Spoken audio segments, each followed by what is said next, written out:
जय श्री राम। नमो नारायण। हर हर महादेव। आज मैं हनुमान चरित्र का दूसरा अध्याय आपको सुनाने जा रहा हूँ कि भगवान श्री हनुमान जी की उत्पत्ति के विभिन्न हेतु, श्री हनुमान जी की उत्पत्ति के संबंध में शास्त्रों में विभिन्न कथाएं उपलब्ध होती है।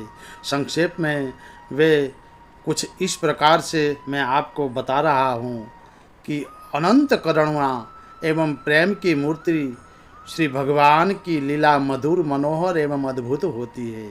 उसके स्मरण एवं स्वरण से मुनिगण मुग्ध हो जाते हैं। भक्तों की तो वह परम निधि ही होती है, किंतु वह लीला होती है रहस्यमयी। परम मंगलकारिणी भगवत लीला का रहस्य देवता एवं योगेंद्र मुनि गण भी नहीं जान पाते। वे आश्चर्यचकित होकर मौन हो जाते हैं। फिर हम कामादि दोषों से ग्रस्त सांसारिक मनुष्य उसे कैसे सोच समझ सकते हैं। हाँ, उन करुणामय लीला बिहारी की लीला का गुणगान हमारे लिए परम कल्याणकार है। भगवान श्री हनुमान जी महाराज का जो चरित्र है उसके बारे में जो मानस में वर्णन है कि कलिजुग केवर हरिगुण गाहा, गावत नर पावही भवनाहा। कलिजुग सम जुग आन नहीं, जो नर कर विश्वास, गाय राम गुण विमल भवतर बिनहि प्रयास। देवताओं और दैत्यों में अमृत वितरण के लिए परम प्रभु ने मोहिनी रूप धारण कर लिया था। यह सुनकर कपूरा गौरव नीलकंठ बहुत चकित हुए। श्री भगवान का स्त्री वेश कैसा था? आप तकाम भगवान शंकर के मन में अपने प्रायाध राध्य के उस विशिष्ट रूप एवं विशिष्ट लीला के दर्शन करने की कामना उदित हुई। गंगाधर माता पार्वती के साथ क्षीराब्धि के तट पर पहुंचे। उन्होंने स्तवन किया। लक्ष्मीपति प्रकट हुए।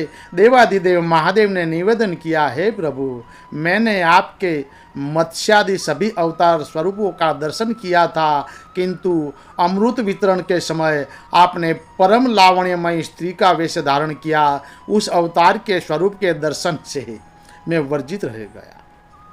कृपया हे विष्णु, हे भगवान, मुझे उस रूप के भी दर्शन करा दे जिसे देखकर देवता और दानव सभी मोहित हो गए थे। देवाधिदेव महादेव, आप योगिनियों के उपास्य एवं मदन का दहन करने वाले हैं। आप स्त्री का अवतार देखकर क्या करेंगे? भगवान विष्णु ने यह उत्तर दिया कि आपके लिए उसका कोई महत्व नहीं। लक्ष्मीपति ने हंसते हुए उत्तर दे दिया, पर प्रभु, मैं एक अवतार स्वरूप के दर्शन से वर्जित रहना नहीं चाहता। पार्वतीश्वर ने साग्रह निवेदन किया, कृपया मुझे उस मोहिनी स्वरूप के भी दर्शन करा ही दे। तथास्तु। क्षीराब्दक्षिहाई संक्षिप्त उत्तर देखकर वही अंतर ध्यान हो गए। अब वहाँ न तो क्षीरोदधि था और न नव निरद वपु शंख चक्र गदा पद्मधारी लक्ष्मीपति ही थे। वहाँ थे सर्वत्र मनोहर पर्वत एवं सुरभ्य वन। माता पार्वती सहित भगवान शंकर उस सुखद वन प्रांत में मध्य में थे। वन में पूर्णतया वसंत छाया था। वृक्षों में नए कोमल पत्ते निकल आए। सर्वत्र पुष्प खिले थे और उन सुगंधित सुमनों पर भ्रमर गुंजवार कर रहे थे। कोकिला कुहू कुहू शब्द कर रही थी। शीतल मंद समीर में कोमल लतिकाएं एवं पुष्प धीरे धीरे झूम रहे थे। सर्वत्र ऋतुराज का साम्राज्य प्रसारित था एवं मादकता व्याप्त थी। सहसा योगी योग के उपास्य त्रिनेत्र ने कुछ दूर पर लता ओट में देखा। एक अत्यंत रूपवती स्त्री अपने कर कमलों पर कंदुक उछालती हुई रह रह कर दिख जाती है। कामारी आधीन होने लगे। जिस अनंत अपरिसम सौंदर्य सिंधु के एक शिखर की तुलना सृष्टि की संपूर्ण सौंदर्य राशि से संभव नहीं।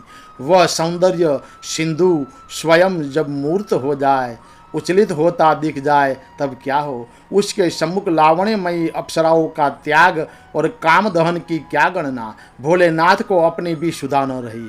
वे निर्निमेष दृष्टि से कंदुक का द्वारा कीड़ा करती हुई मोहिनी को देख रहे थे। भगवान विष्णु ने फिर से मोहिनी रूप धारण किया है भगवान शिव को दिखाने के लिए। सहसा पवन का झोंका आया और जैसे बिजली की सौ कौंध गई। अप्रतिम सौंदर्यशालिनी मोहिनी का वस्त्र खिसका और वह नग्नपाय हो गई। लाज से सिकुड़ी मोहिनी लताओं में छिपने का प्रयत्न करने लगी और चिता भस्म धारण करने वाले योगीराज कामारी का अवशिष्ट धैर्य भी समाप्त हो गया। वे महिमामयी माता पार्वती के सम्मुख ही लज्जा त्याग कर उन्मत्त की तरफ मोहिनी के पीछे भगवान शंकर दौड़ रहे हैं मोहिनी के पीछे। ओ मोहिनी का जो अवतार है वो भगवान विष्णु का है। मोहिनी ने योगेश्वर शंकर को अपनी ओर आते देखा तो मुस्कुराकर लताओं की ओट में अपने अंगों को छिपाने का प्रयत्न करती हुई दूर भागने लगी। भूत भावन मोहिनी के पीछे दौड़ रहे थे और वही भागी जा रही थी। नीलकंठ को अपनी स्थिति का अनुमान भी नहीं था। उन्होंने दौड़कर मोहिनी का कर का यानी कि हाथ का स्पर्श कर लिया। प्रज्वलित अग्नि में धृताहुति पड़ गई, पर मोहिनी हाथ छुड़ाकर भागी। उसके स्पर्श से उत्तेजित कामारी पूर्णता बेसुध हो चुके थे। वनों, पर्वतों, ऋषियों के आश्रमों एवं देवता लोक में भी भगवान शंकर मोहिनी के पीछे पीछे दौड़ लगा रहे थे और माता पार्वती, शिवगण, सुरगण एवं ऋषिगण सभी आश्चर्यचकित हो यह दृश्य देख रहे थे। पर थे सभी मौन, सब लोग मौन थे। असफल काम क्रोध के रूप में परिणित हो जाता है और फिर प्रलय कर शंकर के रोशनाल की आहुति कौन बने। सभी स्तब्ध थे, जैसे सभी जड़ हो गए थे। अनंत योगी राज शिव का रेतस स्खलित हुआ।